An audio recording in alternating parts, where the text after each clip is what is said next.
Hello, beautiful souls, and welcome to this celebration video. We are 500 now. Our community is growing. We are now 500 beautiful souls walking this path of consciousness and truth together. Thank you so much for being here. So today I'm celebrating this little milestone with a Q&A video. I will be answering your questions about shamanism and also about my spiritual nomadic life. Stay with me until the end because I'm going to share with you many insights about money and abundance, alternative lifestyle, and shamanic rituals. All right, so the first question was from Nigredo. Nigredo wants to know what has changed the most since I began my nomadic journey. Thank you so much for your question, Nigredo. So, what changed the most? I would say it is freedom. That was the biggest shift for me. What does it mean? It means that since I'm a nomad, I breathe more deeply. I can be more in the here and now. And I feel lighter. I'm also feeling like I'm slowly arriving in my inner home, which is the point of all of that, of becoming a nomad. And although I'm constantly on the move, being a nomad feels more and more like home, like being home. And in case you're new to my channel and you have no idea about which kind of nomadic life I have, I am not the van life kind of nomad. I don't live in my trailer or anything like that. I also don't stay in hostels and so. What I do is I listen to the wind. I listen to the spirit of the wind, grandfather air. And grandfather air whispers in my ear what should be my next destination. And my job is then to find a way to get there, to make it happen. So I gather the resources I need and I find a place to stay and things like that. But I will tell you more about that later. Let's now go back to Nigredo's question. So Nigredo, in the beginning, I did miss stability a lot. Yeah. So it took a lot of inner work to get here where I am now. And over the past months, I've completely surrendered to my path as a nomad. And from this surrender, something shifted in me. I started to feel like a deep sense of abundance. And the universe keeps confirming that, like saying and showing me that everything is possible. And it is. Everything is possible. And I feel so richly gifted, not just materially, but also in love, in connection, in magic. There is one thing though that I still miss, and it's kind of a community. So I don't know many other spiritual nomads. So at the end of September, I'm traveling to Bansko in Bulgaria, hoping to meet people who live a similar lifestyle, who understand both the beauty and the challenges of this path. So let's get to the second question, which was actually a comment, not a question, from a lovely day 99. And what a lovely nickname, by the way. And this was not a question, this was a comment, but I want to address it because it resonates so good with the next question, which was from Michael George. How do you fund your nomadic shamanic lifestyle? That's a very good question, Michael. So first of all, thank you both for celebrating with me and for your honest curiosity. And yes, a lovely day 99. I do this because I love it. Yeah. Because sharing my journey and shamanic wisdom with the world brings me so much joy. But also it's one way to support my mission also financially. So please understand, this YouTube channel just reaching 500 subscribers, it is a big thing for me because through this platform, people find my work. They book 101 shamanic sessions with me. They join my retreats, you know. So this is how I earn my living. Okay, this is my main source of income through the healing work I've been doing for many years now. And when you subscribe to my channel, when you like my videos, when you comment, you are not just supporting me. you are helping this message, this light, reach more people who might truly need it. Because the algorithm, and yes, I know many people don't like the algorithm, but the algorithm reacts to likes, to number of subscribers, to number of comments and things like that. Okay. So the more people like, subscribe, and comment, the more my videos will be suggested to new people. And these new people might be struggling, for example, with emotional blocks, with trauma, with limiting beliefs, with spiritual confusion, abuse, depression, or things like past life issues, ancestral pain, even curses, energetic cages, and all this affect their lives. So I actually love the algorithm because thanks to it, thanks to the algorithm, my work can reach these people who really need this message, this light, and this new perspective. So yes, I'm very grateful for the algorithm because it allows me to reach those people and support them with my shamanic work. That's, by the way, the biggest manifestation secret, showing gratitude and feeling gratitude, no? For what you have. That's the only way the universe can know what it should send to you. And I'm super grateful for my subscribers. So I know the universe will send me more. And I'm super grateful for the algorithm bringing my videos to new people. So the universe will support that as well.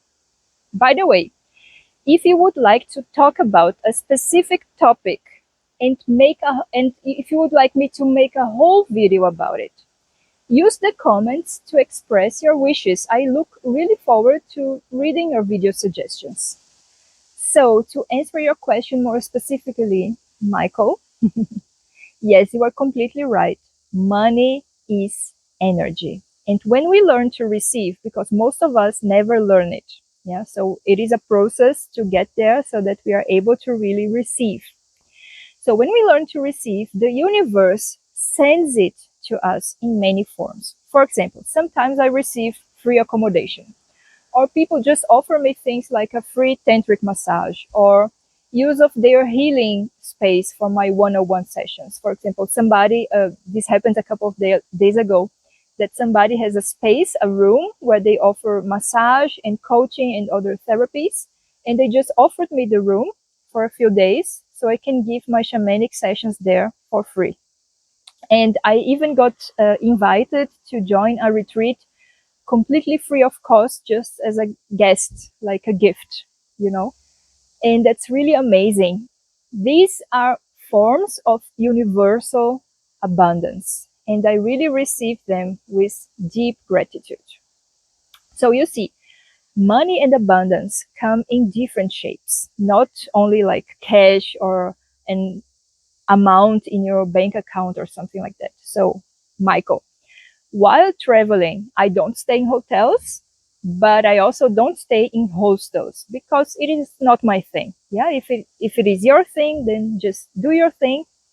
But what I do is I usually look for other alternative solutions like work and travel deals, or I just get invited to places, you know.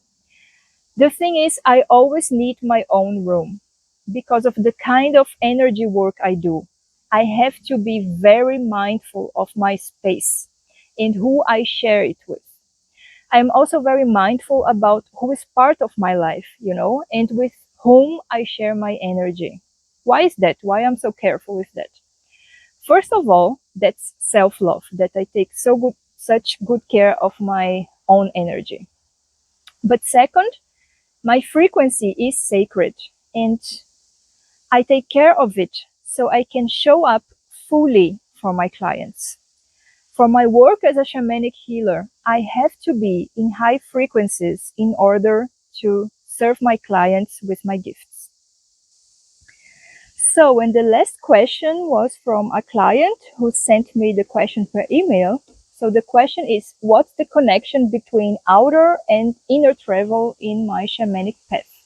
I love this question. So in shamanism, we are always traveling between worlds, between dimensions, between incarnations. between different realities and timelines and energetic places in the universe. Yeah. So that's actually the main part of my work. When you book a shamanic session with me, we will not talk the whole time about your problems. Yeah, I'm not a psychotherapist. And although talking can also be very healing, it is often very limited to our 3D reality. For example, if you carry a family curse in your energy system, it will not be solved by just talking about it. If you have other beings attached to your energy system, sucking your energy like vampires, talking doesn't work. Or another example is when there are parts of your soul missing, or actually they are not missing, they are inactive because of trauma or because of accidents or abuse. So when parts of your soul are missing, you can't just solve it with talking. So what I'll do is I'll travel to the dimensions where these things are happening, and I will dissolve them there in this other dimension. Yeah. So one thing which is super interesting is that when you book a shamanic session with me, I will work with you with the light spirits of the nature of that place where I am in the moment of your session. So if I am in Brazil when you are having your session with me, the nature beings which will support your healing ritual will not be the same as the ones in Bulgaria, for example. Yeah. And we can really, I mean, me and the clients, no? We can really feel and notice the different qualities of the sessions depending on the place I am. So now going back to the question, yeah, outer and inner travel. So my nomadic lifestyle in the 3D world, the material world, is just a mirror of that, of my spiritual work. I travel from country to country like I travel from dimension to dimension. And each place I visit brings a new medicine. Each journey is a lesson.